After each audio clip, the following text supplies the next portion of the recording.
Bon, la séance est ouverte. Mes chers collègues, nous avons donc le grand plaisir et le grand honneur de recevoir cet après-midi M. Bruno Le Maire, le ministre de l'économie, des finances et de la souveraineté industrielle et numérique, que nous pouvons apprécier d'abord parce que c'est un des principaux ministres du gouvernement actuel, mais aussi parce qu'il co-gère avec le ministère des Affaires étrangères un certain nombre de responsabilités qui concernent directement cette commission. Monsieur le ministre, je vous souhaite, mon cher Bruno, je vous souhaite la bienvenue devant cette commission. Les sujets potentiels d'échange avec vous ne manquent pas. Nous serions très heureux de vous garder plusieurs heures, en prise d'otage par exemple, mais hélas, vous n'avez qu'1h30 à nous consacrer, ce que je comprends très bien. Et nous sommes donc convenus avec votre cabinet de nous concentrer sur l'actualité la plus immédiate, ce qui ne veut pas dire que nous ne serions pas preneurs de discussions plus approfondies sur l'avenir économique du pays, sur sa position internationale sur le plan économique, mais on ne peut pas tout faire. Et donc, je pense qu'on devrait se consacrer à deux choses, si vous en êtes d'accord. Et je vais vous laisser parler très vite. C'est pas la peine que je tienne le crachoir. C'est pas moi que nos collègues sont venus entendre. D'abord, le sommet de la semaine dernière pour un nouveau pacte financier mondial. Je voudrais vraiment que vous nous disiez ce que vous en tirez comme conséquence. C'est une initiative que nous avons appréciée. Nous estimons, nous faisons un certain nombre de déplacements et il y avait effectivement une très grande attente dans la communauté internationale d'une initiative de cet ordre, puisque après les résultats mitigés de la dernière COP, on avait quand même le sentiment que la question centrale était celle de la mise en place de financements permettant aux États qu'on qualifie maintenant de Sud global, de parvenir à dégager des investissements qui leur permettent de tenir leurs paroles, leurs engagements, tenir la route tout simplement dans la course à la transition énergétique et à la réduction, au contrôle du climat. Et puis deuxièmement, nous sommes à quelques jours de la réunion tant attendue, ça a été l'Arlésienne pendant un temps infini, du CICI, du comité interministériel et de la coopération internationale et du développement. Il semble, vous me confirmerez, qu'il s'est réuni le 13 juillet, qui se réunira le 13 juillet prochain, et il fait suite évidemment au Conseil de développement qui s'est tenu à l'Élysée. Alors sur ces deux grands sujets, je pense que vous avez des choses à nous dire. Alors, on vous a expliqué la façon dont on procédait dans cette commission pour éviter pour que ce soit vivant. Évidemment, notre invité, c'est-à-dire vous, font un exposé qui autour de 15 minutes, qui ne dépasse pas 20, dont on souhaite qu'il ne soit pas inférieur à 10, mais qui peut être à 15. Et sur cette base, les groupes s'expriment, un représentant de chaque groupe s'exprime sur 2 minutes et demie. Mon problème étant d'essayer de contenir mes collègues dans 2 minutes et demie, et vous répondez dans le même format. Et là, mon problème, ça serait évidemment de contenir mon invité dans le même format, mais ça, je n'y arrive jamais. Mais donc, je fais appel à votre autorégulation. Voilà comment ça se passe. Est-ce que cette perspective, à la fois ce double agenda et les procédures que nous vous proposons, qui sont les nôtres, vous conviennent? Parfaitement, Monsieur le Président. Bon, en revanche, je ne vous présente pas parce que ça serait à la fois inépuisable et inutile. Inépuisable parce que vos titres et vos talents sont innombrables. Inutile parce que nous les connaissons tous. Merci, Monsieur le Président Bourlange, Madame la Présidente, Mesdames et Messieurs les députés. Je suis très heureux d'être devant votre Commission des Affaires étrangères aujourd'hui pour vous parler d'aide au développement et de lutte contre le dérèglement climatique. Je vais essayer d'être bref dans mon introduction pour laisser toute la place, comme vous le souhaitez, Monsieur le Président, aux questions et aux interrogations de la Commission.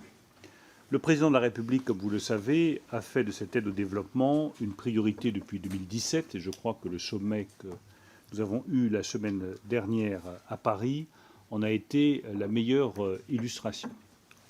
Quel est l'enjeu aujourd'hui de cette aide publique au développement?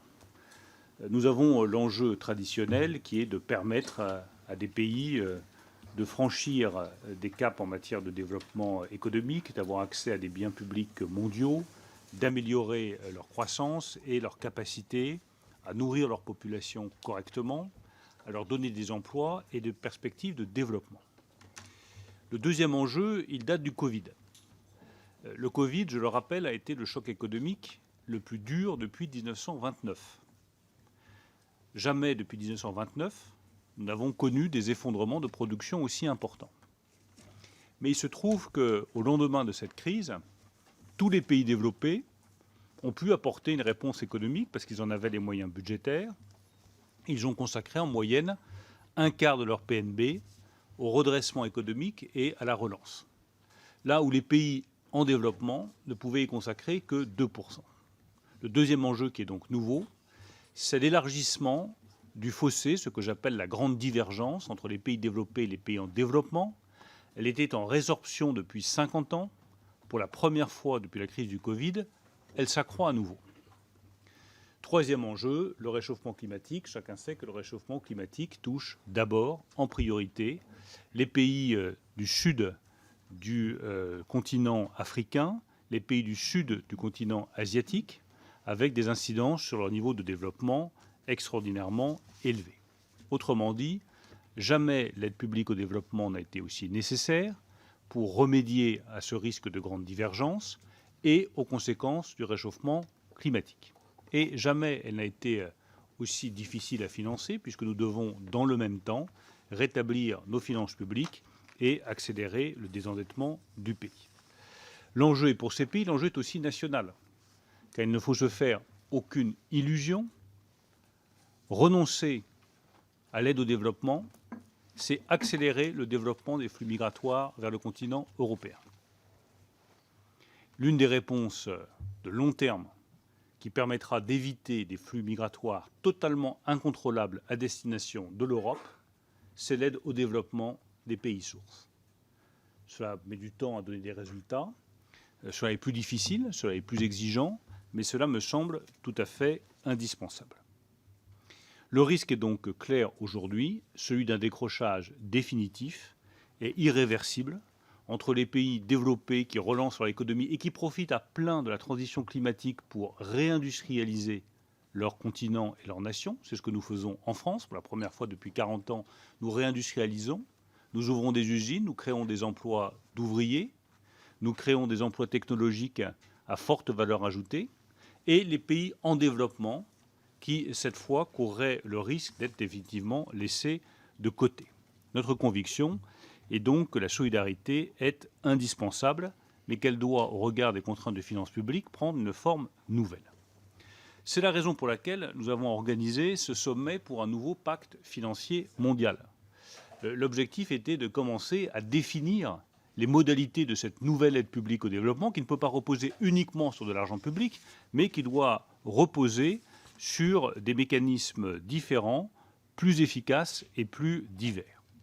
Nous sommes tous tombés d'accord avec les participants à ce sommet sur le constat, le risque d'aggravation de la situation, et nous avons commencé à dessiner des pistes de solutions sur lesquelles nous devons évidemment aboutir à des résultats pratiques. Première piste de réflexion, c'est la réorganisation des banques multilatérales de développement pour que leur engagement soit plus efficace et donne de meilleurs résultats. Très concrètement, qu'est-ce que cela veut dire? Il faut mieux utiliser le bilan de ces banques. Aujourd'hui, elles ne prennent quasiment aucun risque pour préserver à tout prix leur notation AAA. Nous estimons qu'elles peuvent conserver leur notation AAA et piocher davantage dans leur bilan qu'elles ne le font aujourd'hui. Deuxième orientation indispensable, la coopération entre ces banques. L'idée que chaque banque doit avoir son propre projet et qu'il n'y a pas de cofinancement entre les banques de développement est une erreur. Nous voulons que des projets à l'échelle d'un continent ou à l'échelle d'une région puissent être portés par plusieurs banques multilatérales de développement au lieu d'avoir un fonctionnement en silo qui est inefficace. Troisième réflexion, toujours sur les banques multilatérales de développement, il faut sortir de la logique du drapeau national. On ne fait pas un projet pour le Mali, pour le Niger ou pour le Bénin. On fait un projet pour une région qui est touchée par un phénomène de réchauffement climatique qui a une incidence sur toute une région et qui ne s'arrête pas à l'intérieur des frontières. Au total, nous estimons que la meilleure utilisation du bilan des banques et la coopération entre les banques multilatérales de développement doit nous permettre de libérer 200 milliards de dollars de capacité de financement additionnelle sur 10 ans. Deuxième instrument que nous avons proposé, c'est la meilleure utilisation des moyens du Fonds monétaire international. Je pense en particulier aux droits de tirage spéciaux qui, comme vous le savez, sont promis pour les pays vulnérables et qui doivent aller à destination des pays les plus menacés. Nous pouvons à ce titre dégager 100 milliards de dollars. C'est ce que nous avons annoncé lors du sommet. La France a engagé elle-même 20% de ses droits de tirage spéciaux et là envisage de porter sa contribution à 40%. Nous souhaitons que l'ensemble des pays membres du FMI puissent porter le montant de la contribution au titre des DTS à 30%. Troisième voie de financement nouvelle que nous avons proposée, c'est la possibilité de taxer au plan international les émissions de CO2 des compagnies maritimes et de transport. Je précise qu'il n'est pas question de mettre en place une taxation nationale qui toucherait une compagnie comme CMA-CGM. Nous n'avons pas vocation à alourdir la fiscalité au niveau national sur une entreprise qui est une entreprise qui réussit remarquablement. L'objectif est que tout le monde soit logé à la même enseigne et que cette taxation fasse l'objet d'un consensus international. Nous y sommes arrivés sur la taxation des gens du numérique, nous y sommes arrivés sur la taxation minimale à l'impôt sur les sociétés. Nous voulons le faire maintenant sur la taxation des émissions de CO2 des compagnies maritimes. Enfin, quatrième levier de financement indispensable, c'est la dette. Il est évident que les pays les plus vulnérables n'arriveront pas à se redresser s'il n'y a pas des restructurations de leurs dettes souveraines. Cette restructuration des dettes souveraines se fait dans le cadre du Club de Paris, donne donc à la France un rôle absolument majeur. L'acteur décisif pour parvenir à un accord, vous le connaissez toutes et tous, c'est la Chine. Raison pour laquelle la présence du Premier ministre chinois à Paris était essentielle. Nous avons eu des discussions avec le Premier ministre chinois sur la détermination de la Chine à restructurer la dette des pays les plus fragiles. Nous avons réussi à le faire pour le Tchad, nous avons réussi à le faire pour la Zambie, pour le Sri Lanka. Il faut le faire désormais pour un certain nombre d'autres pays. Et il faut que la Chine reste engagée dans cette restructuration. Toujours sur la dette, nous avons proposé un mécanisme qui n'a pas été définitivement adopté, mais qui me paraît particulièrement pertinent, c'est de mettre en place une clause de suspension du service de la dette en cas d'événement climatique majeur.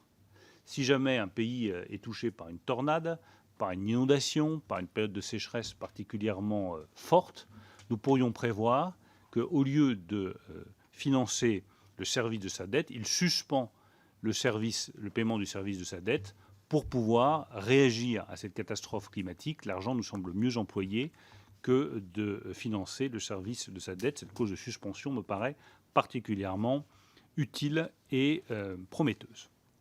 S'agissant de l'échelle nationale, vous savez tous ici que la France est le 4e plus gros donateur mondial pour l'aide publique au développement. Sa contribution est passée de 10,1 milliards d'euros en 2017 à 15,1 milliards d'euros en 2022. C'est un effort considérable qui témoigne de notre engagement et de notre ambition. Cette aide publique au développement, elle passe par le travail remarquable, et je tiens à saluer chacun de ses agents, de l'Agence française de développement, qui a atteint 12,3 milliards d'euros d'engagement en 2022, avec 45% de son activité concentrée en Afrique, sur des projets qui sont des projets très concrets, utiles aux populations. Je pense par exemple au TOR de Dakar ou au métro d'Abidjan. Mais là aussi, comme pour l'aide publique multilatérale, il faut que nous réfléchissions à de meilleurs moyens d'orienter cette dépense et de parvenir aux résultats les plus efficaces. Cette réflexion a été ouverte avec le Conseil présidentiel pour le développement en mai dernier. Elle se poursuivra avec le comité interministériel de coopération internationale et du développement et se traduira dans un nouveau contrat d'objectifs et de moyens pour l'AFD. Il y a deux axes qui me paraissent tout à fait essentiels dans la réorganisation de cette aide au développement. D'abord, nous devons repenser le ciblage géographique et concentrer l'effort financier de l'État sur les pays les plus vulnérables, ceux qui sont confrontés à une situation d'extrême pauvreté. En deuxième lieu, et c'est sans doute l'axe qui est le plus novateur et qui me paraît le plus nécessaire, il faut mieux intégrer les financements privés, car le secteur public ne peut pas tout. De la même façon que je dis à l'échelle nationale que pour financer la transition écologique, nous ne pourrons pas financer les 60 à 70 milliards d'euros qui seront nécessaires chaque année uniquement par de l'argent public, sauf à augmenter les taxations et les impôts, ce que nous refusons, et qu'il faudra mobiliser davantage l'épargne privée des Français et les investissements privés. De même, à l'échelle internationale, il me paraît indispensable de mobiliser davantage les investisseurs privés. Je présenterai lors de ce Conseil un certain nombre d'options pour délivrer ces financements privés dans les meilleures conditions.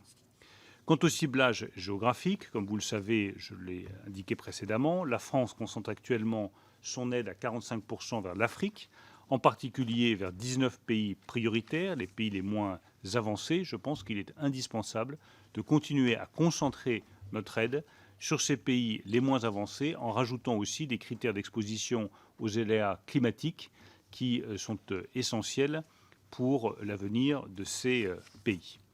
Voilà très brièvement les quelques éléments que je voulais vous présenter aujourd'hui. Je rajoute peut-être un point conjoncturel, mais qui est important. Vous savez que nous avons aussi besoin aujourd'hui d'apporter un soutien massif à l'Ukraine, que ce soutien à l'Ukraine est décisif pour garantir la protection de la souveraineté ukrainienne et la défense du peuple ukrainien. Ces sommes s'ajoutent aux sommes que nous dépensons au titre de l'aide publique au développement. Raison de plus pour que cette publique au développement soit concentrée sur les pays en situation d'extrême pauvreté, confrontés à des dérèglements climatiques majeurs, avec l'intérêt double de répondre à notre vocation nationale d'aider les pays en développement et les plus fragiles, et d'intérêt national aussi de limiter les flux migratoires à destination de l'Europe. Merci. Cet exposé extrêmement clair, très roboratif. Nous voyons la direction dans laquelle on s'engage. On n'est pas tout à fait sûr que nous allons parvenir à atteindre tous nos objectifs. Ça dépendra de beaucoup de choses et de beaucoup d'autres que nous. Mais ça a le mérite, en tout cas, de donner une ligne claire à cette audition. Et maintenant, ce sont nos collègues qui vont s'adresser à vous. Et pour commencer, pour le groupe Renaissance, ce sera M. Adrien Gomi. Mon cher Adrien, c'est à vous. Merci, Monsieur le Président.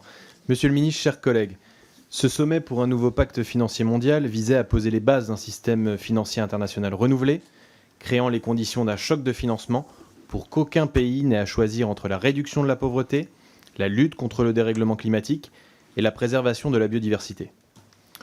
Au nom du groupe Renaissance, je tenais à saluer les efforts qui sont les vôtres, Monsieur le Ministre, et ceux du Président de la République, qui ont permis d'obtenir une série d'engagements contribuant à réformer le système financier international près de 80 ans après la création des institutions de Bretton Woods. L'ambition de ce sommet de Paris était claire, permettre une opération de solidarité financière vers les pays du Sud pour lutter contre le réchauffement climatique. L'objectif est en partie atteint, avec l'engagement des pays les plus développés à mobiliser 100 milliards de dollars pour aider les pays les plus vulnérables sous la forme de droits de tirage spéciaux. Un autre enjeu majeur est de permettre aux pays les plus pauvres d'obtenir des financements à faible coût. Dans ce cadre, la question de la dette est prégnante. Elle est un fardeau trop lourd sur les épaules des pays en situation d'extrême pauvreté, vous l'avez rappelé précédemment. La restructuration de leur dette publique ne semble pas toujours être une solution miracle dans le contexte financier que nous connaissons. En revanche, la création d'une clause climat insérée dans la dette des pays vulnérables à travers des prêts bancaires est une solution d'avenir collant aux réalités de notre époque. Ma question est la suivante, Monsieur le Ministre. Pouvez-vous, s'il vous plaît, revenir sur cette clause climat, ses avantages et l'espoir qu'elle peut être effective, qu'elle puisse être effective dans les prochaines années? Merci à vous. Je vous remercie, monsieur le député. Monsieur le ministre, il vous a laissé pas mal de temps. Il n'a pris qu'1 minute 40, Adrien. Donc, ça prouve que vous avez, 45 secondes de plus que prévu. Vous dépassez les 3 minutes. Merci, Monsieur le Président. Cher Adrien Gomi, donc l'objectif, c'est de créer une clause de résilience climatique pour que n'importe quel État confronté à un choc climatique, et qui fait partie évidemment de la liste des pays soutenus par l'AFD, puisse suspendre jusqu'à 2 ans le remboursement de sa dette. Quel est l'avantage? La suspension du remboursement dégage des marges de manœuvre financières pour remédier à la crise climatique et aux conséquences de la crise climatique, déplacement de population, problèmes de famine, problèmes de sécurité. Et en deuxième lieu, elle évite le défaut qui nuit à la crédibilité du pays.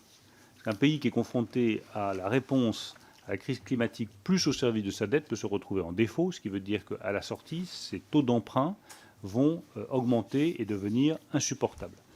Nous sommes le premier pays à avoir mis en œuvre cette clause de suspension du service de la dette. Nous souhaitons que cette clause soit généralisée au plus grand nombre de pays dans les mois ou les années qui viennent.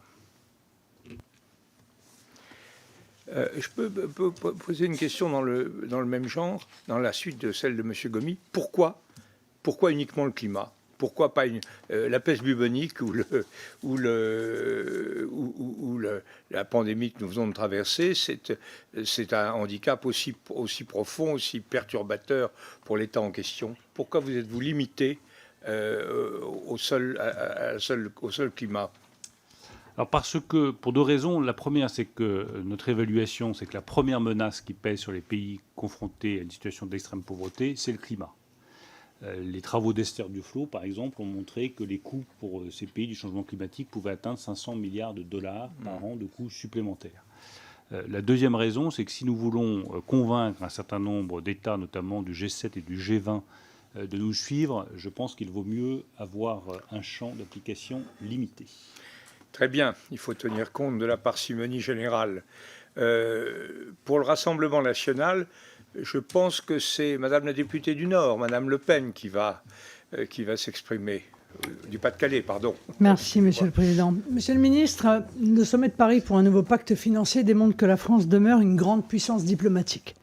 La France libre, généreuse et gaullienne a toujours plaidé pour une politique ambitieuse d'aide au développement, mais aussi pour que les institutions internationales soient adaptées au nouvel équilibre des puissances. Seul un cadre juste et respectueux des peuples permet que l'argent prêté et investi soit vraiment efficace. J'ai moi-même porté des propositions fortes de réforme de l'ONU, du FMI, de la Banque mondiale lors de la dernière présidentielle, mais aussi lors de mes rencontres avec des dirigeants étrangers comme le président du Sénégal, Macky Sall. Ces réformes doivent être guidées par le principe que je considère comme premier de respect de la souveraineté des peuples. Au terme de ce sommet, si les annonces confirmées par Emmanuel Macron sont parfois bienvenues, l'essentiel reste hélas très limité et décevant à l'image de la politique de co-développement menée par les pays occidentaux. Cette dernière reste en 2022 de moitié inférieure aux promesses faites depuis les années 70 et Emmanuel Macron n'a pas réussi à mobiliser les sommes promises depuis 6 ans, y compris à travers les droits de tirage spéciaux du FMI. Avec la hausse des taux d'intérêt, beaucoup de pays en développement sont littéralement pris à la gorge, comme le Ghana, qui doit consacrer 70% de ses ressources budgétaires au remboursement de sa dette. Ces manquements évidents à leurs paroles affaiblissent doucement et sûrement le crédit des démocraties auprès du reste du monde, alors que le co-développement est indispensable pour gérer certains sujets, comme l'immigration bien sûr, ou pour contrebalancer la prédominance d'autres pays comme la Chine. Les Français aspirent à une politique équilibrée, juste et généreuse, mais ils veulent savoir si cet argent est bien investi pour l'intérêt général et non le bénéfice de quelques-uns. Ce sommet démontre que la France est capable de mener de grands combats diplomatiques, d'être une force d'entraînement et de proposition. Aussi, Monsieur le Ministre, la France ne doit-elle pas désormais reprendre la main sur sa politique de co-développement par rapport à la Commission européenne, mais aussi par rapport à un certain nombre d'ONG au parcours sinueux qui n'ont aucune forme de légitimité. Je vous remercie. Je vous remercie, Madame la Présidente. Monsieur le Ministre. Merci, Monsieur le Président. Madame la Présidente Le Pen, d'abord merci de reconnaître que la voix de la France, par l'intermédiaire du Président de la République, porte à l'étranger. Je vous rejoins totalement sur ce point-là, et je crois que le sommet de Paris en a apporté la démonstration. Je vous rejoins aussi sur l'importance vitale pour la nation française, pour sa souveraineté, pour sa place dans le monde, de continuer à défendre une politique de développement ambitieuse. Nous avons obtenu des résultats sur les DTS, je vous rassure sur ce point, 100 milliards de dollars, même si je reconnais bien volontiers que nous nous heurtons aussi à des difficultés de politique intérieure de certains pays. Janet Yellen nous a indiqué de manière très claire que les blocages du Congrès américain, du Parti des Républicains, empêchaient les États-Unis d'aller aussi loin qu'ils l'auraient voulu sur la part de DTS qui serait réallouée aux pays en développement. Nous continuons à fixer 30%. Elle nous a confirmé également que sur l'utilisation des réserves d'or, qui est une des propositions que nous avons faites, les blocages au Congrès empêchaient d'atteindre certains objectifs que nous nous sommes fixés. S'agissant du Ghana, la restructuration de la dette est en cours, donc j'ai bon espoir que, comme pour la Zambie, comme pour le Tchad, comme pour le Sri Lanka, nous puissions y parvenir. Vous posez aussi une question essentielle qui est la place respective de la Chine et des pays occidentaux. Je pense que l'une des singularités françaises, et que l'on doit aussi au président de la République et à son action, c'est d'avoir, grâce au Club de Paris, gardé un rôle absolument majeur sur les restructurations de dettes des pays en développement. Et nous refusons d'avoir un autre cadre que celui du Club de Paris, et nous refusons d'écarter la Chine. Nous estimons que toute ambition de restructuration de la dette qui mettrait la Chine de côté, comme certains de nos partenaires le souhaitent, serait une erreur politique majeure. Nous n'avons aucune chance de restructurer la dette si la Chine n'est pas à bord. Donc le choix se résume à mettre la Chine de côté, à avoir une confrontation entre le G7 et la Chine sur les pays en développement. Je pense que ce serait une faute politique que nous paierions très cher au XXIe siècle, ou continuer comme nous le faisons à associer la Chine. Je pense que les progrès que nous avons enregistrés sont bons signes. Et je pense que la présence du Premier ministre chinois à Paris pendant 2 jours est également un excellent signal de notre capacité à faire bouger les lignes. S'agissant de la part de la Commission européenne et de l'Union européenne, l'Union européenne a une part mineure en matière d'aide au développement, inférieure à 20%. Je vous dis les choses très simplement. Je souhaite que l'aide publique au développement continue à rester une compétence nationale. Les enjeux sont trop importants pour que ce soit dilué à une autre échelle. Bien. C'est une réponse claire. Pour la France insoumise, c'est M. Le Gall qui va s'exprimer. Merci Monsieur le Président. Monsieur le Ministre, le sommet pour le nouveau pacte financier global a eu le mérite d'exister. Néanmoins, à titre personnel, je donnerai un bémol quand même en évoquant la faible présence des représentants au plus haut niveau du G7. On avait un seul chef d'État. Quid notamment de la représentation des USA, alors qu'on sait que le dollar reste la clé de voûte non officielle, mais la clé de voûte quand même du système monétaire international. Par ailleurs, certaines questions fondamentales nous semblent avoir été un peu éludées, ou en tout cas très peu creusées, comme notamment la taxation des plus grandes fortunes, que ce soit au nord ou au sud, parce qu'il ne s'agit pas d'opposer le nord et le sud en permanence. Il y a des logiques quand même parfois parallèles. Une vraie taxation sur les transactions financières qui n'entraînent pas d'investissement dans le système productif. Il y en a des quantités colossales. Un vrai questionnement sur la brutalité des hausses de taux d'intérêt des banques centrales. Alors, certes, je vous rejoins quand vous dites que la Chine a une part majeure, ou en tout cas une part très importante dans les dettes désormais des pays dits du Sud. Il n'en reste pas moins qu'il y a quand même encore un impact énorme des hausses brutales de taux d'intérêt des banques centrales européennes et états-uniennes sur l'explosion de la dette et de la charge de la dette dans les pays dits du Sud. Donc, est-ce qu'on ne pourrait pas réfléchir, au-delà de la question climatique, à des clauses de suspension quand il y a des hausses brutales de taux d'intérêt qui peuvent avoir des effets désastreux? Est-ce que vraiment, vous avez vraiment poussé en ce sens? Est-ce qu'il y a de vrais obstacles, ou est-ce que la France est encore à la moitié du gué sur ce chemin? Enfin, concernant l'aide publique au développement, faire venir davantage d'argent privé, c'est finalement cacher les investissements en aide publique au développement. Et nous, on n'a aucun problème à ce que nos entreprises investissent dans le monde entier, mais ne faisons pas croire que c'est du gagnant-gagnant à chaque fois, et ne créons pas de malentendus comme il y en a déjà beaucoup avec les peuples concernés. Nous pensons qu'il faut recalibrer l'aide publique au développement davantage sur l'aide d'urgence humanitaire quand elle est nécessaire, parce qu'aucun acteur privé ne peut le faire à la place, pour le coup, des États. Et à l'inverse, remodeler une politique internationale, notamment les accords de commerce avec l'Afrique, etc., qui permettent un développement endogène sans faire croire que ce sont des investissements déguisés en aide publique au développement qui changeront la donne. Et pour que tout ça soit parfaitement cohérent, nous souhaiterions, et je voudrais avoir votre avis là-dessus en tant que co-tuteur, savoir si on peut donner une tutelle plus forte du ministère des Affaires étrangères sur l'AFD, dont on sait qu'elle fonctionne un petit peu, excusez-moi l'expression, en roue libre. Ministère des Affaires étrangères, vous avez dit. Oui, très bien. Monsieur le ministre, qui n'est pas des Affaires étrangères. Non, qui ne le souhaite pas d'ailleurs. Nous avons une très bonne ministre des Affaires étrangères. Oui, il y a une co-tutelle. Moi, je pense que c'est très bien d'avoir une co-tutelle et je ne suis pas du tout favorable au renforcement de la tutelle du ministère des Affaires étrangères sur l'AFD. Je vous le dis très sincèrement. Il y a beaucoup d'argent en jeu, donc je pense que c'est bien que le ministre des Finances s'assure que l'argent est bien employé. Je ne changerai pas de position sur ce sujet. Sur la taxation sur les transactions financières, moi j'adore que nous fasse la leçon sur le sujet. Je rappelle que nous en avons une. Alors, on peut considérer qu'elle est insuffisante, qu'elle est partielle, mais il y a beaucoup de pays qui nous font la leçon sur le sujet, qui n'ont pas de taxation sur les transactions financières. Donc ils commencent par mettre en place une taxation sur les transactions financières avant de nous demander de faire davantage. La nôtre rapporte plus d'1 milliard d'euros par an. On peut trouver que ça n'est pas suffisant, on peut trouver qu'il faut faire plus, qu'il faut l'améliorer.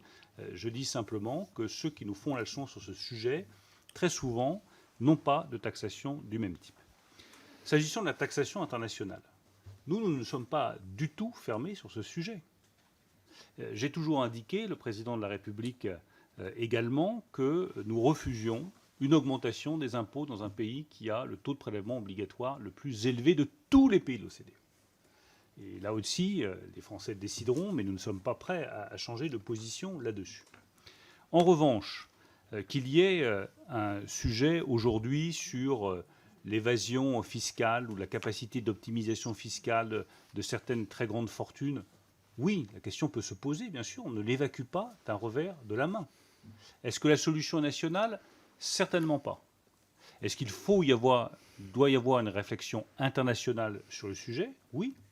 Et nous sommes prêts à avoir cette réflexion au niveau international sur ce type de taxation qui permettrait de remettre de la justice fiscale à la seule échelle qui vaille quand on parle de grandes fortunes ou de possibilités d'optimisation, c'est-à-dire l'échelle internationale. Nous ne sommes pas fermés à cette réflexion. Nous avons fermé la porte des augmentations d'impôts nationaux. Nous ne fermons pas la porte à plus de justice à l'échelle internationale. Je rappelle que vous parlez à un responsable politique qui a mis en place la taxation des géants du numérique, et nous avons été le premier État au monde à le mettre en place, en affrontant la réaction de M. Trump à l'époque, et nous avons poussé à une taxation minimale à l'impôt sur les sociétés, donc nous sommes ouverts sur ce sujet. Par ailleurs, nous avons défendu très clairement une taxation sur les transports maritimes. Quant à la représentation diplomatique, s'agissant du G7, je rappelle juste que M. Scholz, le chancelier allemand, a participé à cette réunion, la présidente de la Commission européenne également. Les États-Unis étaient représentés par la secrétaire américaine au Trésor, et surtout nous avons eu des participations de très haut niveau des pays en développement. Je pense évidemment au président Lula. Le Brésil est un acteur absolument décisif dans cette question du soutien aux pays en développement. Et un autre pays auquel j'attache beaucoup d'importance parce qu'il est confronté à des défis considérables aujourd'hui et qu'il est décisif dans la stratégie diplomatique française, c'est l'Égypte, qui était représentée par le président Sisi. Je vous remercie. Maintenant, c'est pour les Républicains, c'est notre vice-président, M. Herbillon. Merci beaucoup, Monsieur le Président. Monsieur le Ministre, je vous remercie d'avoir temporairement délaissé la Commission des Finances, où vous êtes régulièrement auditionné, pour être présent aujourd'hui devant notre Commission des Affaires étrangères, afin d'évoquer le bilan du récent sommet de Paris pour un nouveau pacte financier mondial. Nous partageons bien évidemment les objectifs de ce sommet visant à dégager de nouvelles ressources pour lutter contre la pauvreté, le réchauffement climatique et des pays qui y sont confrontés. Et en ce sens, ce sommet était bienvenu. Mais néanmoins, malgré une volonté certaine et une communication abondante, nous avons quelques difficultés à cerner les réelles avancées concrètes de ce sommet. Et peut-être dans votre réponse, vous allez nous éclairer davantage. On a bien noté les mesures de 100 milliards de dollars par an en faveur des pays en développement pour financer leur action de lutte contre le changement climatique, mais c'est la mise en œuvre de l'engagement de Copenhague qui datait d'il y a 14 ans.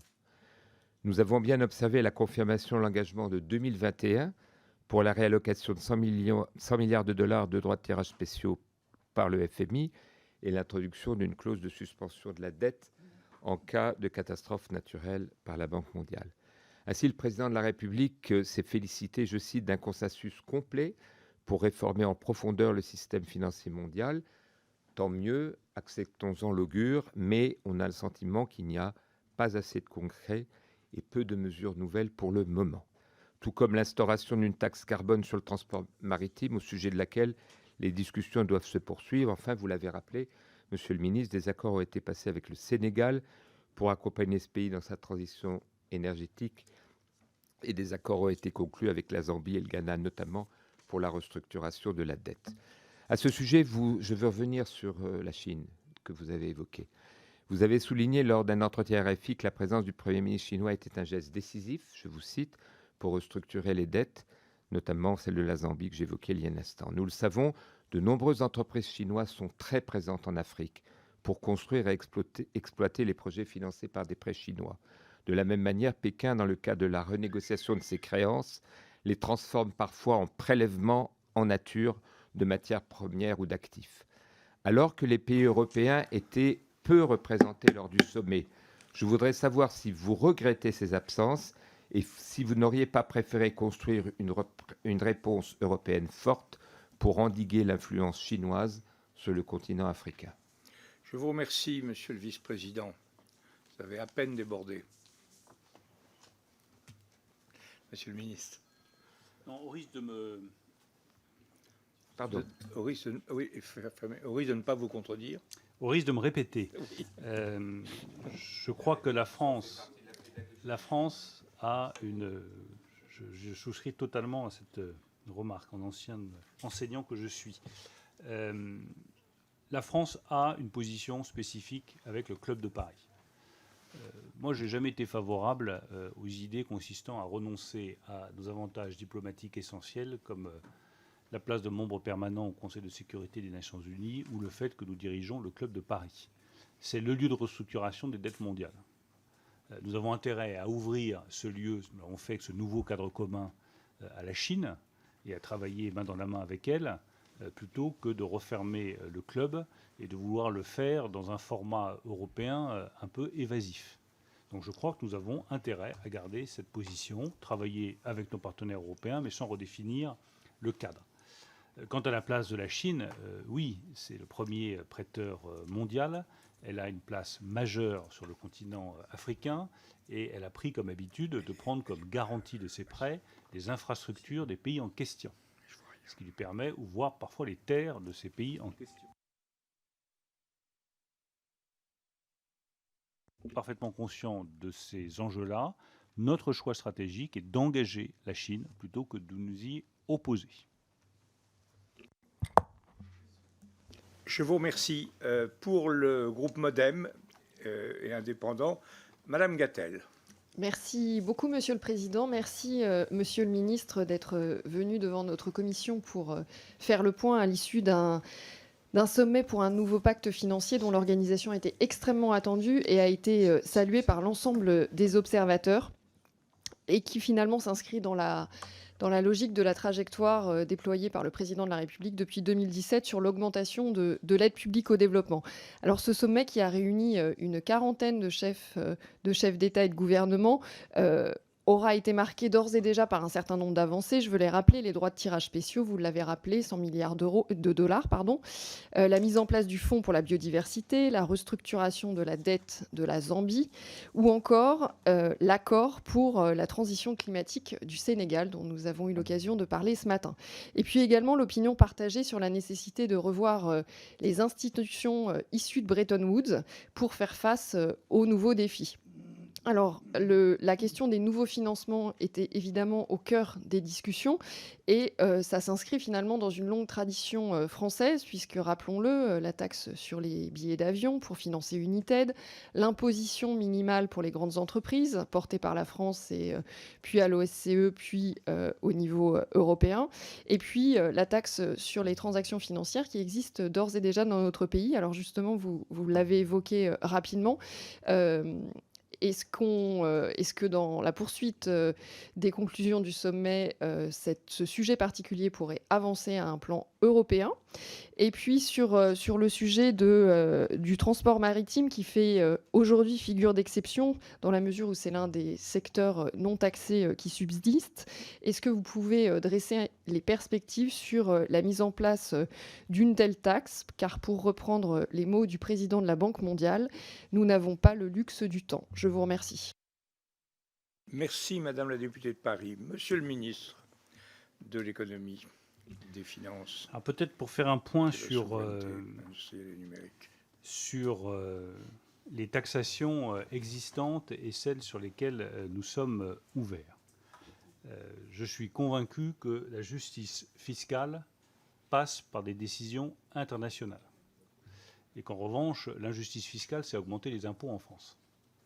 Donc c'est là-dessus qu'il faut mettre tout notre poids politique. C'est beaucoup plus difficile, mais d'abord, ça rapporte beaucoup plus et c'est moins pénalisant pour notre économie.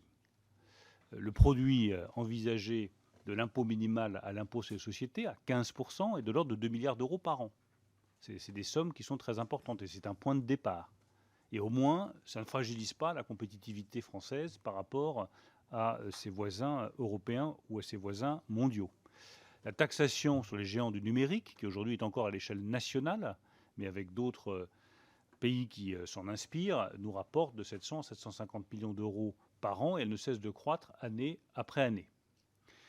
Toujours sur les taxations internationales, nous avons une taxe sur les transactions financières, qui est un prélèvement de 0,3% du montant de l'achat des titres des entreprises françaises dont la capitalisation boursière dépasse 1 milliard d'euros.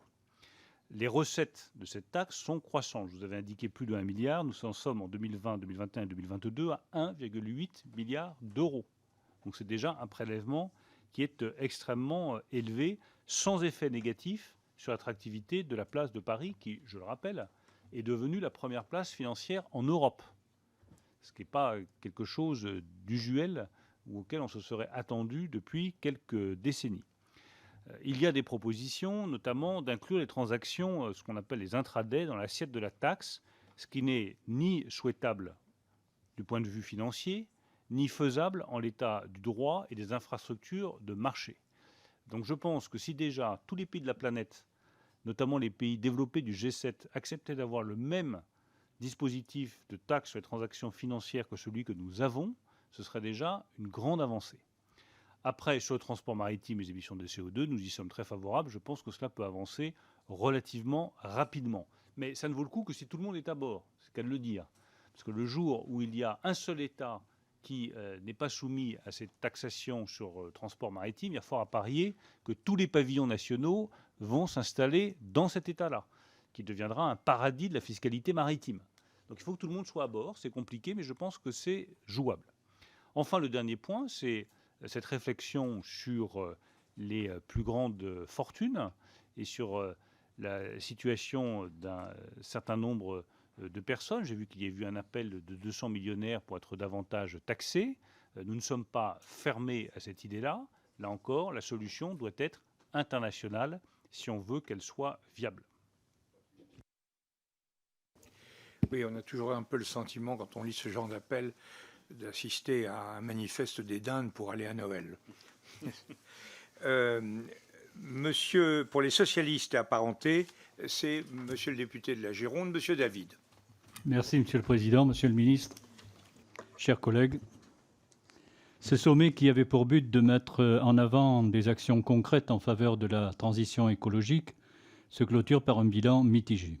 Néanmoins, on peut, j'en conviens, relever quelques points positifs, comme le fait que les pays du Sud ont été force de proposition et leur voix apportée dans la continuité de l'agenda de Bridgetown, œuvre de la Première ministre de la Barbade.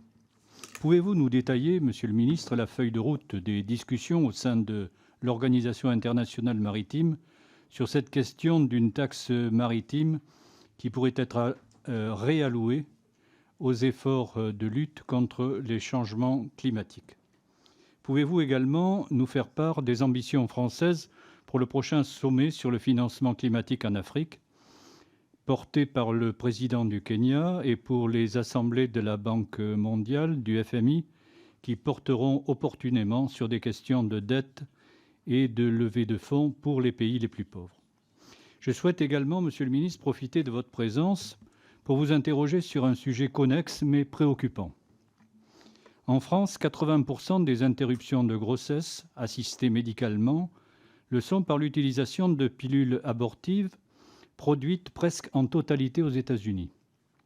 Or, nous connaissons actuellement une pénurie, peut-être due à la politique anti-IVG de certains États, faisant pression sur les laboratoires.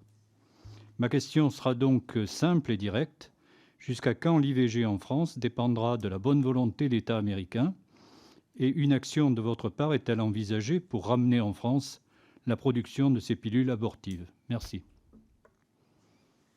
Je vous remercie, Monsieur le député. Monsieur le ministre, allez-y, éteins ton... Voilà, parfait. Oui, monsieur le député David, donc sur l'IVG, je vous apporterai une réponse écrite, parce que je n'ai pas la réponse à votre question, pour être très simple, même si nous avons engagé la relocalisation avec le président de la République d'un certain nombre de médicaments et de principes actifs. Sur cette question-là, je ne peux pas vous dire de choses qui soient inexactes.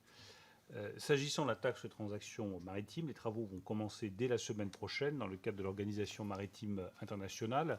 Je pense que nous pouvons avoir des résultats relativement rapides sur ce sujet, comme nous l'avons obtenu sur le transport aérien. Quant aux différentes décisions prises dans le cadre de ce sommet, je rappelle que la Première ministre de la Barbade, avec qui nous avons organisé ce sommet, était la première à reconnaître qu'on pouvait au moins reconnaître au président de la République la détermination à faire aboutir ce sujet. Déjà, arriver à rassembler à Paris plusieurs dizaines de chefs d'État, dont la moitié de chefs d'État africains, des membres du G7, des membres du G20 et des membres des BRICS, qui arrivent à se mettre d'accord sur le constat, puis à définir un calendrier, puis à reconnaître que la question des banques mondiales, la question des DTS, la question du FMI, la question de l'engagement des acteurs privés sont décisifs, c'est déjà un très beau résultat.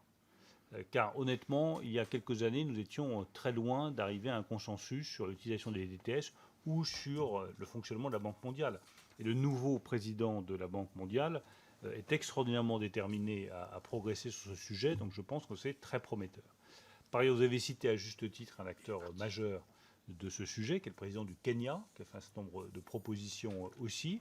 Moi, je pense que la base et le socle est désormais posé, que nous avons réussi, et la France peut en être fière, à avoir posé la définition d'un nouveau cadre de Bretton Woods plus adapté aux pays en développement et au réchauffement climatique.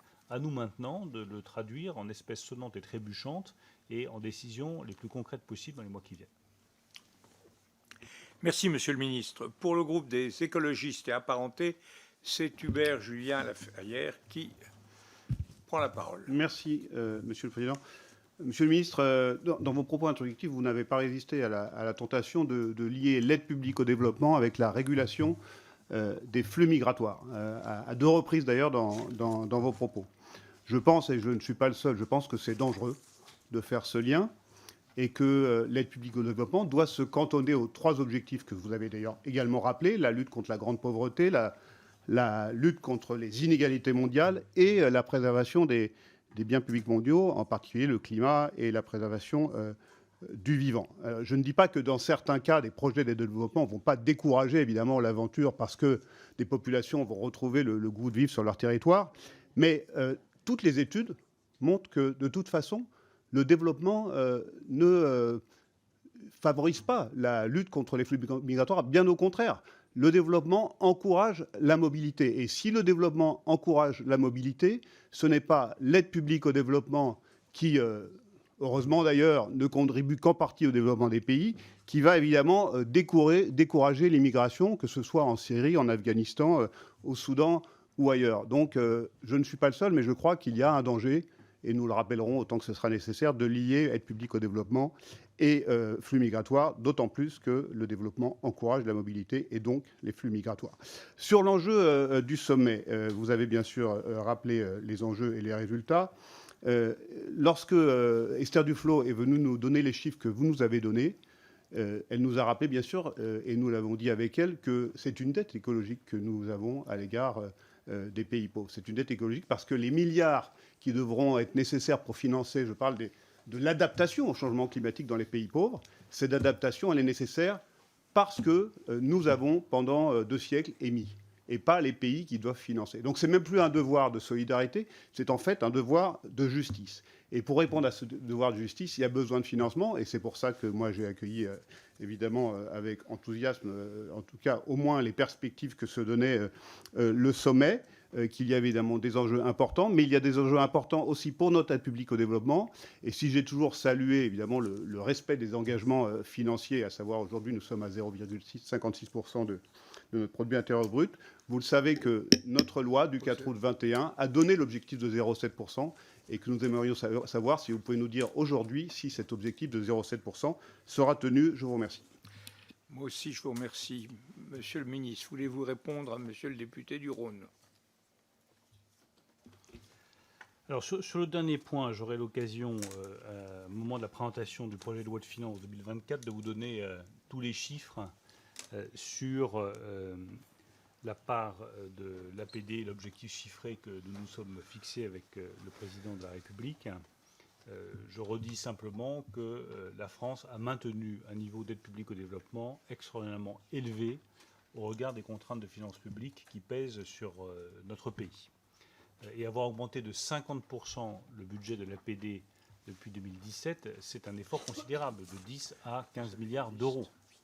Il n'y a pas beaucoup de budgets dans notre pays qui peuvent se targuer d'avoir augmenté de 50% au cours des 5 dernières années.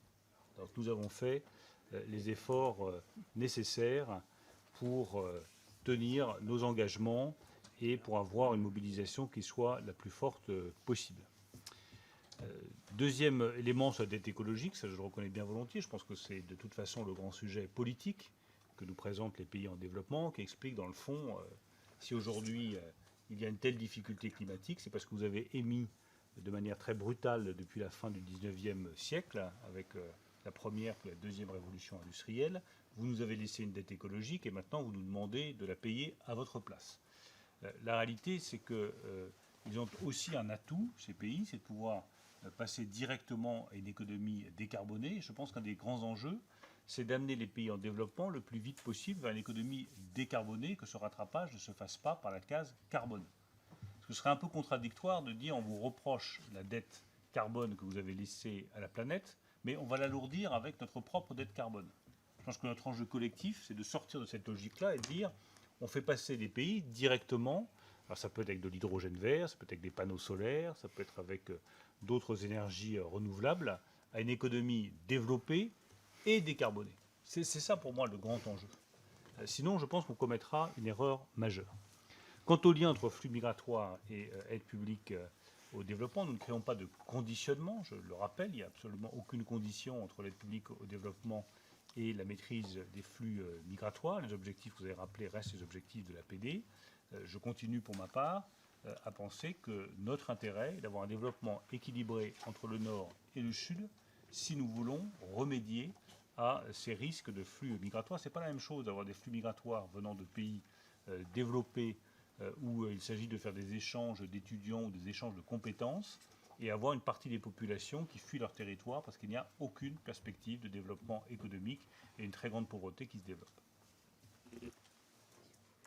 Je vous remercie, monsieur le ministre. Maintenant, c'est au tour de monsieur le député du Havre de parler au nom de la gauche démocrate et républicaine. C'est notre vice-président, Jean-Paul Lecoq. Merci, Monsieur le Président. Monsieur le Ministre, heureux déjà que vous fassiez une audition qui ne soit pas à huis clos. Ce n'est pas toujours le cas ici. D'abord, je voudrais vous dire qu'on considère qu'on ne s'attaque pas vraiment aux racines du mal concernant cette réunion à propos du nouveau pacte financier. Première racine, la fiscalité internationale. Vous avez beaucoup développé, donc je ne vais pas vous reposer la question, mais il y a quand même la question des taux, des assiettes sur les transactions financières, par exemple, de la taxe sur les transactions financières. Ensuite, on aurait aussi préféré y lire une promesse de lutte contre l'évasion fiscale. Vous avez abordé un peu le sujet. Ou d'avancer sur la taxation internationale sur les entreprises qui était promise en juin 2021. Quand même, bon, on n'a pas trop vu les choses. Je pense que quand même, vous avez une position dogmatique sur l'augmentation des impôts, y compris dans notre pays. L'impôt, c'est révolutionnaire, monsieur le ministre. C'est quelque chose de juste quand il est utilisé à bon escient. Et la question, c'est pas de savoir combien on paye d'impôts, c'est de savoir quel service on a en face. Et il y a bien des pays où la fiscalité est élevée, mais le service et la qualité de vie est telle que les gens, ça ne les gêne pas de payer des impôts. Et puis, c'est juste, ça permet que ceux qui ont beaucoup ne soient pas obligés de faire une pétition pour dire, en tant que milliardaires, qu'ils doivent payer plus, mais seront taxés comme il le faut. La deuxième racine du problème, c'est l'architecture financière internationale. Le secrétaire général, à l'occasion de cette réunion, vous l'avez entendu, le secrétaire général des Nations Unies a dit, à l'occasion de ce sommet, devenu dépassé, dysfonctionnel et injuste. Bon, il faut entendre le secrétaire des Nations Unies. Et donc, il faut changer les choses. La question du droit de tirage spéciaux, tout le monde connaît à peu près le fonctionnement, ça disqualifie les pays les plus pauvres. C'est-à-dire que plus tu es riche, plus tu as le droit de tirage spéciaux, ce qui est un peu absurde. Donc, il faut vraiment qu'on change cette architecture. Vous avez dit que ça allait se modifier, mais je n'ai pas le sentiment que ça aille au niveau où il faut. Il reste une grande question quand même par rapport à l'Afrique, c'est la pseudo-réforme du franc CFA. Elle est voulue par le président de la République. Mon groupe pense que c'est une insulte aux nations qui composent la CEDEAO et vous devriez stopper cette réforme et reprendre depuis le début. Je crois qu'on n'a pas encore compris que les peuples d'Afrique veulent construire une autre relation avec la France et être eux-mêmes les maîtres de leur destin.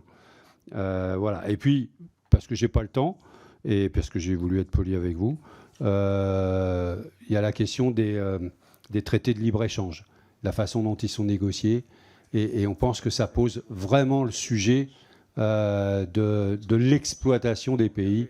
Et donc, voilà. Qu'en pensez-vous terminer avec ces traités de libre-échange et faire en sorte que les pays aient une vraie fiscalité qui leur permette de se développer? Parce que la fiscalité des pays les plus pauvres est un élément très important. Merci, Monsieur le Président. Je suis sûr, Monsieur le Vice-président, que vous pouvez absolument être bien élevé, car c'est votre nature profonde, voilà. Et être dans les temps. C'est pour ça que je n'ai pas dépassé les 3 minutes, parce qu'après, c'est de l'insolence. Oui, c'est 2 minutes 30. Vous avez raison. Très bien. Voilà, monsieur, éteignez votre... Voilà, je confirme que depuis près de 20 ans que nous nous connaissons avec le vice-président, nos relations ont toujours été courtoises et bien élevées. Donc, pas d'inquiétude de ce point de vue-là. Ayant fait une longue carrière en petite carrière, mais longue en Seine-Maritime, je m'associe cette belle région, la Normandie. Cette reconnaissance de convivialité partagée. Alors, je quitte la Normandie un instant pour rejoindre le franc CFA. Je rappelle juste que nous avons engagé une réforme du franc CFA, que nous sommes la première majorité à l'avoir fait. Nous avons gardé un adossement sur l'euro pour des raisons de stabilité, mais nous restons totalement ouverts à aller plus loin sur la réforme du franc CFA, qui d'ailleurs ne porte plus ce nom, je le rappelle. Nous souhaitons simplement que ce soit les pays des zones concernées qui en fassent la demande et qui nous soumettent leurs propositions dans le respect justement de la souveraineté de ces États. Mais moi je suis totalement ouvert, le président de la République également, à des évolutions plus fortes de ces zones monétaires, mais c'est aux États de la région d'en prendre la décision. S'agissant de l'architecture financière internationale, partageons le constat du secrétaire général des Nations Unies. C'est d'ailleurs ce qui nous a amené à organiser ce sommet. Nous avons réalloué 100 milliards de dollars sur les 250 qui ont été émis en 2021. C'est le droit de tirage spéciaux, donc c'est déjà une somme qui est significative. C'est 30%, plus de 30% des DTS qui ont été réalloués. Avec la France qui a pris toute sa part, Je rappelle que sur les DTS, 17% sont dans les mains des États-Unis, donc la décision américaine sera décisive si on veut véritablement être efficace. S'agissant de la taxation internationale, je pense que la France peut être fière de son bilan en la matière. Je redis qu'en 2017, c'est la France qui a porté la taxation sur les géants du numérique, les fameux GAFAM. Nous l'avons fait d'abord avec l'Italie, l'Allemagne, l'Espagne. L'Allemagne ensuite s'est désolidarisée de cette proposition, je tiens quand même à le rappeler, parce qu'il y avait des risques. Nous avons payé le prix de ces décisions avec des sanctions américaines décidées par le président Trump contre la France, et spécifiquement contre la France, notamment contre la viticulture française. Donc nous avons payé le prix fort de nos décisions courageuses en matière de taxation internationale. Et je pense que personne ne peut nous faire de leçons là-dessus, parce qu'aucun autre État n'a accepté de payer ce prix-là. Donc de ce point de vue, soyons fiers de ce qui a été accompli. Sur cette taxation minimale à l'impôt sur les sociétés, elle progresse bien. Je pense qu'elle pourrait être mise en œuvre très prochainement. Et au niveau national, nous souhaitons qu'elle soit mise en œuvre dans les prochains mois. Et donc nous ferons des propositions, notamment dans le cadre du PLF 2024, sur le sujet. Enfin, toujours sur l'architecture financière internationale, je partage ce que vous avez dit sur les banques mondiales de développement. Je pense que nous avons une chance forte avec le nouveau directeur général de la Banque mondiale d'avoir enfin de véritables changements dans l'architecture financière internationale. C'était moins le cas avec son prédécesseur, pour ne pas en dire davantage.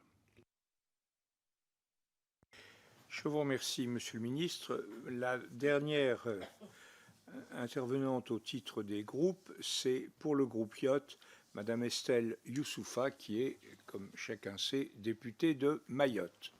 Merci, Président. Monsieur le Ministre, chers collègues, au lieu de la réussite du sommet pour le nouveau pacte international financier tenu à Paris du 22 au 23 juin dernier, il me semble nécessaire de rappeler ici que des territoires français ont eux aussi des besoins urgents d'investissement et d'infrastructures pour se développer.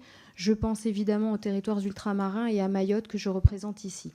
Nous, Mahoraises et Mahorais, qui souffrons cruellement du manque d'eau dans notre robinet, sommes stupéfaits de voir notre pays distribuer des millions d'euros pour la production d'eau potable alors qu'il n'arrive pas à régler le sujet sur notre propre territoire.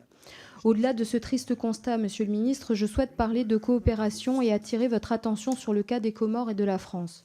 Les revendications des Comores sur le territoire de Mayotte sont un affront à notre histoire républicaine, à nos choix exprimés par les urnes. L'insulte des Comores au choix des Mahorais d'être français ne doit pas rester sans réponse. Monsieur le ministre, est-il possible de continuer à subventionner un pays qui revendique ouvertement une partie du territoire français ? Vous avez parlé de lier l'aide publique au développement à la lutte contre l'immigration clandestine et la maîtrise des flux migratoires. Comment agir en cohérence avec cet objectif et maintenir l'aide de la France aux Comores ? Je vous rappelle que l'accord cadre signé en 2019 prévoyait 150 millions d'euros d'aide au développement aux Comores. À cela s'ajoutent 104 millions d'euros d'aide investis entre 2014 et 2018 qui ont fait de la France le premier bailleur des Comores. Un engagement a été pris à Moroni pour lutter contre l'immigration clandestine. Pour quel résultat ? Un déferlement migratoire qui tue Mayotte, une corruption cannibale et un développement inexistant aux Comores. Des engagements non tenus et une invitation au président Azali qui se permet d'exprimer sans ambages dans les médias français son discours contre Mayotte, contre notre pays. Monsieur le ministre, ma question est simple. La France va-t-elle encore soutenir et financer le développement aux Comores, qui revendique ouvertement la souveraineté d'un territoire de la République et qui, de surcroît, ne respecte pas ses engagements de lutte contre les flux migratoires ? Je vous remercie. Je vous remercie, Madame la députée de Mayotte. Monsieur le ministre, pouvez-vous apporter des apaisements à Madame Des Youssoufa ? apaisements, je ne sais pas, mais en tout cas la question est parfaitement légitime. Ce que je peux rappeler, ce que je veux rappeler de manière très claire et sans aucune ambiguïté, c'est que Mayotte, c'est la France. Que cela a été décidé par la volonté historique des Mahorais et que nous n'acceptons pas que qui que ce soit, notamment les Comores, puisse remettre en cause cette volonté historique des habitantes et des habitants de Mayotte. Qui a remis en cause ?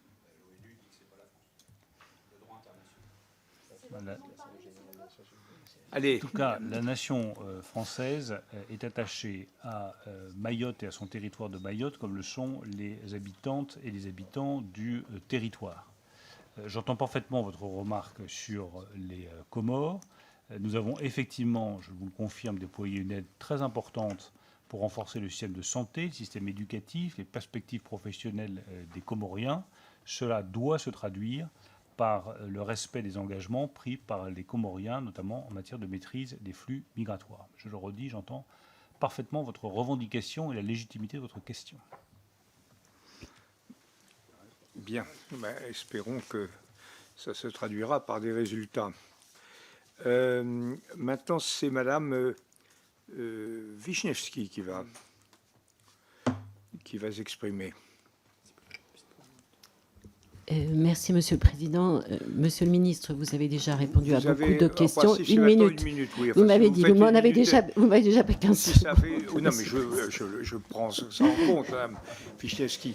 Mais comme si vous faites 1 minute 30, ça ira. D'accord.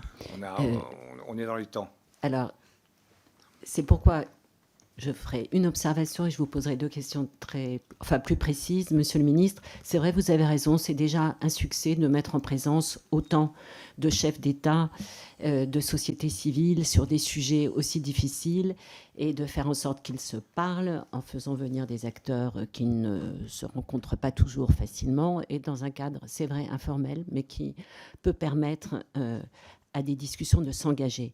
Sur les questions concrètes, pouvez-vous nous préciser comment la gouvernance du FMI et de la Banque mondiale, par exemple, pourrait être reconsidérée au regard de la force de la Chine?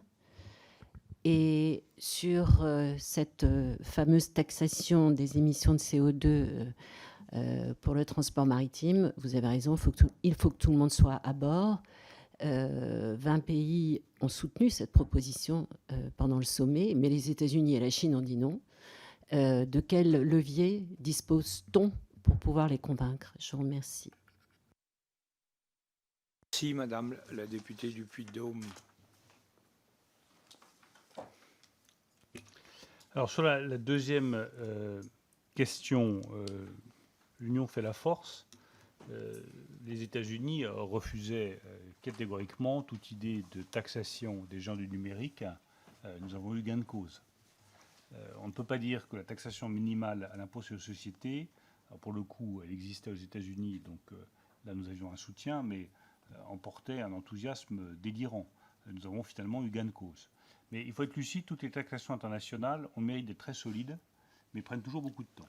Il m'a fallu 5 ans sur la taxation sur le genre numérique, 6 ans sur la taxation minimale à l'impôt sur les sociétés. Je pense qu'on peut aller plus vite sur le transport maritime, mais ça ne sert à rien de s'engager là-dedans si les États-Unis et Chine ne sont pas à bord, sachant que les plus grands ports mondiaux peuvent se trouver en partie aux États-Unis et en Chine.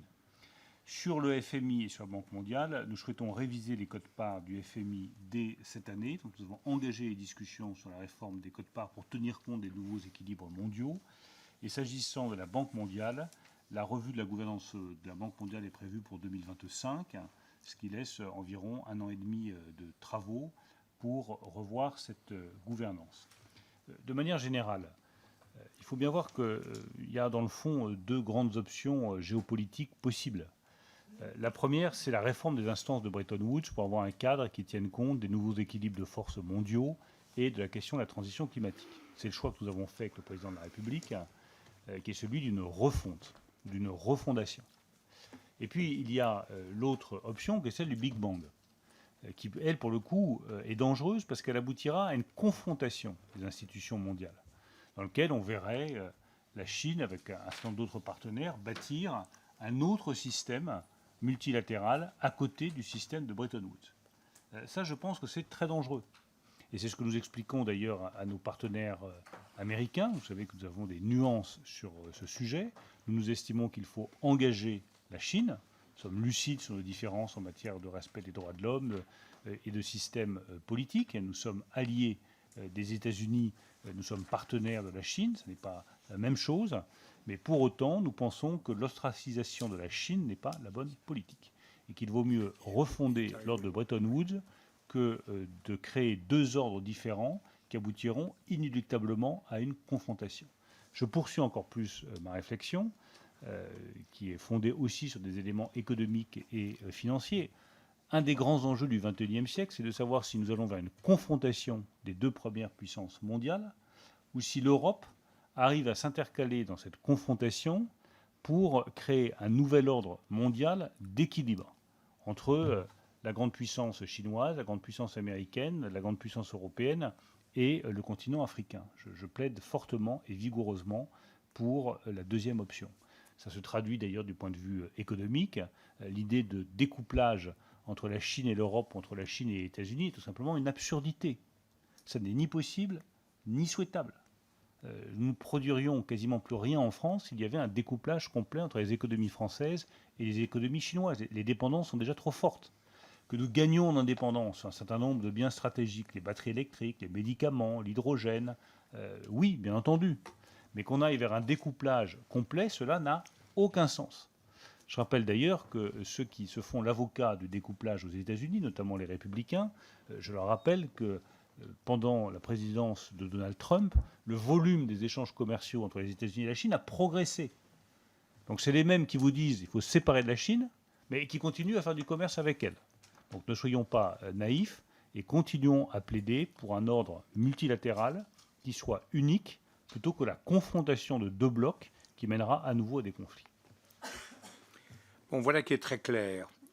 Maintenant, pour Madame Ray d'Arbelotte, qui est députée de Polynésie française et qui appartient au groupe GDR. Ma chère collègue, c'est à vous. Merci, Monsieur le Président. Monsieur le Ministre, en France, les communes les plus endettées sont les premières à subir les conséquences du dérèglement climatique. À la fois, ces territoires français sont ceux qui ont l'empreinte carbone la plus faible de la nation. Avez-vous pensé, Monsieur le Ministre, dans le grand livre du nouveau pacte financier, écrire un chapitre qui va plus loin que les prêts à taux zéro du Fonds vert pour les territoires d'outre-mer? Je pense au mécanisme de dette nature que j'ai déjà évoqué avec Madame Duflot il y a quelques jours. Merci. Merci, Madame la députée. Monsieur le ministre. Je suis prêt à regarder évidemment toutes les options possibles pour aider ces territoires. Je rappelle juste que nous avons ouvert une réflexion qui rejoint vos propres réflexions sur les mécanismes assurantiels pour les territoires français qui sont les plus touchés par les événements climatiques. Ça me paraît absolument indispensable. Si nous n'y prenons pas garde, dans 15 ans ou 20 ans, je l'ai dit quand j'étais dans les Antilles, en Martinique et à la Guadeloupe, vous aurez demain des millions de Français qui ne pourront pas s'assurer. Et notamment nos compatriotes des départements, des territoires d'outre-mer qui sont les plus touchés par les phénomènes climatiques. Les assureurs disant « désolé, ça coûte trop cher ». Nous assurons des risques, nous n'assurons pas des certitudes. Et comme malheureusement les événements climatiques risquent de devenir des certitudes, on n'assure pas une voiture dont on sait que le conducteur va avoir un accident à peine il sera sorti de son garage. Les assureurs, si on n'y prend pas garde, n'assureront plus des territoires confrontés à 100 chances contre 100 des phénomènes climatiques. Donc cette question de l'assurance est devenue une question majeure. Je vous invite à participer aux travaux que j'ai lancés sur le sujet. Mais vous envisagez que la puissance publique exerce une fonction de réassurance ? Alors ça peut faire partie effectivement des options. La question de la réassurance est totalement décisive, mais en tout état de cause, on ne peut pas laisser les choses en l'état. Oui, les phénomènes climatiques sont trop diversement répartis et malheureusement, les départements et territoires d'outre-mer sont les premiers touchés. Merci. Monsieur Vibert. Oui, merci Monsieur le Président. Monsieur le Ministre, déjà m'excuser de mon retard, de n'avoir pu assister à votre présentation, mais c'est pour une bonne raison. J'étais à la session de mise en place de la commission spéciale pour l'industrie verte. Mais c'est enregistré, vous pourrez consacrer toute votre soirée à l'audition du ministre. Tout à fait. Et je voulais justement vous poser une question sur cette thématique-là, bien évidemment, puisque c'est un texte ambitieux que sous votre patronage, on s'apprête à mettre en place. Et je voulais savoir dans quelle mesure ce texte Industrie verte pouvait répondre aux enjeux finalement soulevés en matière de dérèglement climatique. Allez-y, Monsieur le Ministre. Alors, soyons clairs, l'industrie verte ne va pas apporter de réponse immédiate à la situation des pays qui sont en situation d'extrême vulnérabilité et d'extrême pauvreté. En revanche, je crois qu'il y a deux phénomènes structurants qu'il faut que nous ayons tous présents à l'esprit. Le premier, c'est que nous assistons à une restructuration des chaînes de valeur de la mondialisation que nous n'avons pas connue depuis un demi-siècle. Et pourquoi ce projet de loi me paraît aussi important? Pourquoi est-ce que la réindustrialisation est aussi importante? C'est que, pour reprendre une expression que j'ai employée à de multiples reprises, nous sommes dans un Yalta industriel. Nous sommes en train de répartir les nouvelles capacités de production à travers la planète et nous voulons saisir cette opportunité pour réindustrialiser le pays. Demain, dans les 5 ans qui viennent, nous aurons, à travers la planète, redéfini toutes les capacités de production d'électricité par les batteries électriques, par l'éolien, par l'hydrogène vert, pour l'industrie automobile, pour l'industrie aéronautique. Il y a ceux qui auront fait le nécessaire pour avoir les usines et les ouvriers chez eux. Et puis il y a ceux qui ne l'auront pas fait, et une fois que le train est passé, c'est fini. Une fois que les capacités sont définies, c'est fini.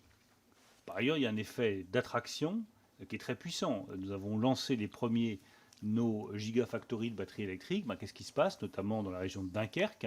Tout le monde veut venir s'installer dans la région de Dunkerque, au point qu'on manque de terrain disponible pour accueillir de nouvelles gigafactories, alors que d'autres pays n'ont toujours pas une seule gigafactory. Donc ça, c'est le premier enjeu. Le deuxième, comme je le disais à M. Lecoq tout à l'heure, c'est comment est-ce que nous permettons aux pays en développement de passer directement d'un développement carboné à un développement décarboné. Et je pense que c'est ça l'enjeu le plus important. C'est aider les pays qui sont dans les situations économiques les plus difficiles à ne pas passer par la case économie carbonée. Et c'est là que l'enjeu sur le développement des énergies renouvelables, de la sobriété, des solutions technologiques est clé. Sinon, si c'est pour développer des usines à charbon partout à travers les pays en développement, ça n'aura pas grand intérêt, ni pour eux, ni pour la planète. Je profite de votre question pour répondre à la pilule abortive, parce que j'ai eu la réponse qui m'a été donnée. Donc je reconnais qu'il y a eu des tensions de l'ordre de 10 à 20% en avril sur les pilules abortives. Il n'y a pas eu de déficit de prise en charge IVG. Nous avons désormais des stocks de 2 à 3 mois. Et depuis le 27 avril 2023, il n'y a plus de tension avérée sur les pilules abortives. Ça, c'est l'avantage d'avoir une administration puissante et réactive. En cours de débat, on a les éléments de réponse. Oui. Madame Carrois, c'est à vous.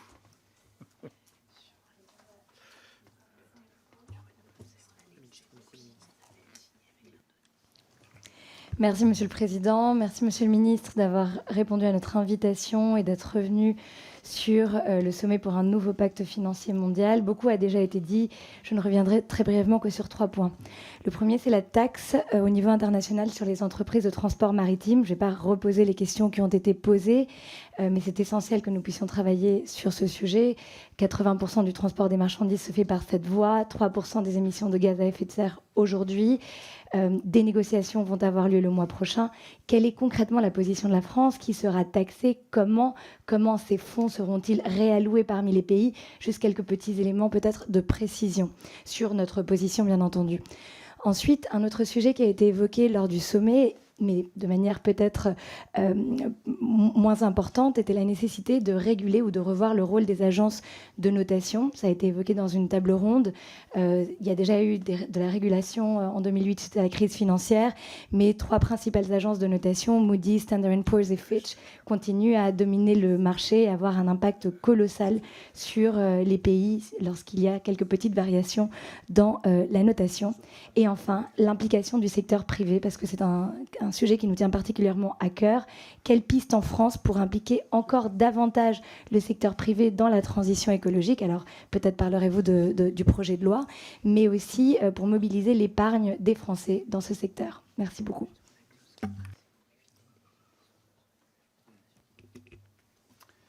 Alors, sur la mobilisation du secteur privé, on y reviendra dans le cadre de la loi industrie verte.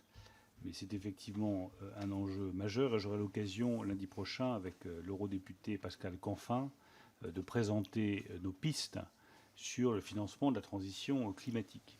Et je suis convaincu que la mobilisation de l'épargne privée, le recours au financement privé est plus prometteur que l'augmentation des impôts. Sur les agents de notation, tout l'objectif de la clause climat, justement, c'est de réduire la vulnérabilité des pays les plus fragiles à l'égard de ces agences de notation. D'un autre côté, j'ai eu l'occasion de le dire à plusieurs reprises, il ne faut pas non plus accuser le thermomètre et faire attention. Ces agences de notation, elles sont là pour simplement évaluer la solidité des finances publiques et la solidité de la dette. Ça concerne les pays en situation d'extrême pauvreté en développement. Ça concerne aussi, on s'en est aperçu il y a quelques semaines, la France. Enfin, sur les taxes sur le transport maritime, je pense qu'il y a un point de précision très important, c'est que c'est une taxe sur les émissions de CO2 du transport maritime.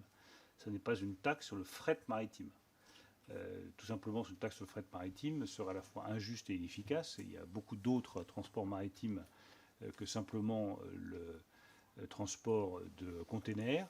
Vous pouvez avoir des ferries, vous pouvez avoir des bateaux privés, donc il n'y a aucune raison que ce ne soit pas une taxe globale sur les émissions de CO2. Ça le mérite d'être global, ça le mérite d'être neutre, et ça le mérite d'être plus juste et plus efficace. Je vous remercie. Les parlementaires qui souhaitaient s'exprimer l'ont fait. Je voudrais vous poser une dernière question pour ma part. Je vous remercie beaucoup de la façon dont vous avez abordé avec beaucoup de clarté les questions que nous vous posions. Nous sommes quand même dans un débat public qui a une tendance, je parle un peu à titre personnel, qui a tendance à être assez gélatineux. Et ça fait très très plaisir d'avoir quelqu'un qui introduit, alors je vais parler comme Althusser, il faut porter au sein du désordre empirique la rigueur inaltérable du concept. Mais je ne vous accuse pas d'être althusserien, rassurez-vous, mon cher ministre. Mais malgré tout, je trouve que c'était très, très, très utile de vous entendre et de poser de définir une politique à partir de principes extrêmement clairs. Ce que vous avez dit, par exemple, sur la fiscalité intérieure par rapport à la fiscalité, le développement d'une fiscalité mondiale, c'était quelque chose de très éclairant et qui introduisait une voie relativement nouvelle dans ce débat où moins d'impôts, plus d'impôts, etc., qui est un débat convenu et assez stérile. Donc je pense que vous nous avez apporté beaucoup de choses. Je voudrais cependant vous poser une question. On a un peu le sentiment que le GIEC a tout à fait raison. Moi, je ne suis pas du tout climato-sceptique. Je crois que le réchauffement climatique est une réalité et que l'humanité, les activités humaines sont une cause essentielle de ce réchauffement climatique, peut-être pas exclusive, mais essentielle. Mais il y a deux choses que je trouve très frappantes en ce moment. Premièrement, c'est qu'on a l'impression que le réchauffement climatique frappe inégalement les parties du territoire mondial et que ça appelle cette inégalité, d'ailleurs que nous sommes plutôt mal placés de ce point de vue-là, nous, dans un pays comme la France, et que ça appelle quand même peut-être une réflexion un petit peu différenciée sur la façon, parce qu'on avait dit, bon, c'est les gaz à effet de serre, ça part de partout et ça retombe universellement sur tout le monde. Or, ça paraît un peu plus compliqué. Deuxièmement, quels que soient les schémas, on voit bien qu'il y a pas mal de différences entre ce qu'on promet et ce à quoi les États s'engagent et ce qu'on va finalement réaliser. Et on sait bien qu'il n'y aura pas, on ne va pas atteindre, je suis prudent, les objectifs maximaux qu'on souhaiterait atteindre. Et donc on va devoir faire face aux conséquences du réchauffement climatique qui seront de toute manière plus ou moins importantes, mais que nous n'éliminerons pas totalement. Et est-ce que dans la perspective du sommet que nous avons eu la semaine dernière et des développements qu'il peut avoir, ces deux notions qui appellent, je crois, des actions peut-être un peu différentes de celles qu'on a jusqu'à présent entreprises, complémentaires, hein, n'est pas du tout contradictoire, est-ce que ces deux notions vous paraissent pouvoir et devoir être prises en compte? Alors, la réponse est oui. Et je pense que l'un des maîtres mots, c'est l'adaptation. C'est-à-dire qu'il ne s'agit pas uniquement de lutter contre le réchauffement climatique, qui est indispensable, il faut aussi une adaptation au réchauffement climatique, qui est une réalité. Prenez les propositions qui nous concernent tous, qui sont faites sur la ville de Paris, sur les toitures, sur la végétalisation, ce sont des nécessités. Parce que quels que soient les efforts que nous fassions dans les années qui viennent, de toute façon, le réchauffement, il est déjà là. Donc il y a une part d'adaptation qui est nécessaire, qui doit se combiner à des changements radicaux de modèle économique. Même chose pour les États. Il y a effectivement des États qui sont beaucoup plus touchés que d'autres, ou des parties du territoire qui sont beaucoup plus touchés que d'autres. Les Antilles, pour reprendre l'exemple que j'ai donné, sont touchées maintenant régulièrement par des cyclones qui dévastent les habitations, qui posent des problèmes majeurs aux populations sur place. Donc c'est bien cela qui justifie qu'il y ait cette clause climat dans la dette des pays les plus pauvres et que nous regardions qu'il y ait des aides qui soient différenciées d'un territoire à l'autre. Ça justifie également cette transformation de l'APD en tenant compte davantage de la situation climatique de chaque État. Quelque chose de tout à fait nouveau puisque ça n'a jamais existé auparavant. Donc je partage totalement cette approche. Je profite de votre dernière question, Monsieur le Président, pour vous remercier de la qualité de vos questions et de la sérénité qui a présidé au débat, qui n'est pas courante dans toutes les autres commissions auxquelles j'ai la chance de participer. Alors, nous acceptons le compliment. Cette commission, Madame Rabault m'avait dit il y a quelque temps dans l'ancienne législature, il paraît que la commission des affaires étrangères est un petit paradis. Je lui avais répondu, soyez-en donc blanches et rejoignez-nous. Mais je crois ici effectivement que nous avons des habitudes de travail en commun qui sont très agréables et que nous voulons absolument préserver. La fureur des passions doit s'arrêter à la porte de cette commission, même si la vigueur des convictions doit s'y exprimer. Merci en tout cas, Monsieur le Ministre, de cette visite parmi nous, qui j'espère sera suivie de quelques autres régulièrement, sans vouloir peser trop lourdement sur votre emploi du temps. Vous êtes ici chez vous, vous avez beaucoup de choses à nous dire, nous avons beaucoup de questions à vous poser et nous avons beaucoup à entendre de vous. Merci en tout cas. La séance est levée.